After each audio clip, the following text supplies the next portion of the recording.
ক্ষমতায় গেলে দখলদার মুক্ত চাঁদাবাজ মুক্ত দেশ গড়বে জামায়াত ইসলামী, বললেন দলটির আমির ডক্টর শফিকুর রহমান। দুপুরে কুষ্টিয়ায় কর্মী সম্মেলনে তিনি আরো বলেন, তরুণদের কর্মসংস্থানের ব্যবস্থা করা হবে, তাদের দাঁড়ে দাঁড়ে ঘুরতে হবে না।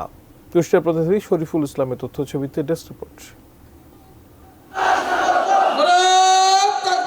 দীর্ঘ 18 বছর পর প্রকাশ্যে কুষ্টিয়ায় জামায়াতে ইসলামীর কর্মী সম্মেলন। বিভিন্ন উপজেলা থেকে কর্মীরা স্লোগান নিয়ে হাজির হন কুষ্টিয়া সরকারি কলেজ মাঠে। প্রধান অতিথির বক্তব্যে দলের আমির ডাক্তার শফিকুর রহমান বলেন, জামায়াতে ইসলামী ক্ষমতায় এলে এদেশে মানুষে মানুষে কোনো বৈষম্য থাকবে না, ধর্মের বিভেদ থাকবে না। যেই সমাজে চাঁদাবাজি থাকবে না, যেই সমাজে ঘুষখোর থাকবে না, যেই সমাজে দখল বাণিজ্য চলবে না, যেই সমাজে মানুষে মানুষে কোনো বৈষম্য হবে না, যেই সমাজে ধর্মে ধর্মে কোনো বৈষম্য হবে না, এমন একটা দেশকে আপনারা চান।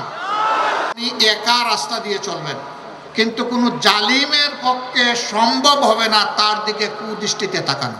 বিগত আওয়ামী লীগ সরকারের সমালোচনা করে তিনি বলেন, তারা দেশকে শোষণ করেছিল, দেশপ্রেম ও মুক্তিযুদ্ধের কথা বলে লুটপাট চালিয়েছিল। আমাদের লজ্জা হলে কি হবে? ওদের কোনো লজ্জা নেই। ওদের কাছে সম্পদ এবং টাকাই বড় কথা।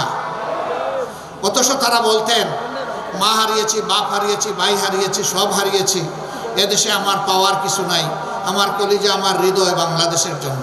শেখ হাসিনার পরিবারের দুর্নীতিরও সমালোচনা করেন জামায়াতের আমির। আমরা শুনেছি এই ব্যাংকের টাকা চুরি করেছে শেখ হাসিনার বোন শেখ রেহানা, একই পরিবার।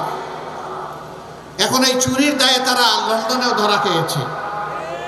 শেখ হাসিনার বোনের মেয়ে সেখানে সংসদ সদস্য এবং ভাগ্যক্রমে তিনি হয়েছিলেন মন্ত্রীও।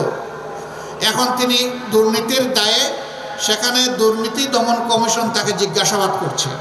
নারী স্বাধীনতার পক্ষে নিজের পরিবারের উদাহরণ দিয়ে ডাক্তার শফিকুর রহমান বলেন, আমার স্ত্রী চিকিৎসক, নারীর পর্দার রং চয়েস করা আমাদের কাজ নয়। জামাতে ইসলামী ক্ষমতায় গেলে এই দেশে মহিলারা বিপদে পড়বে। কেন বিপদে পড়বে?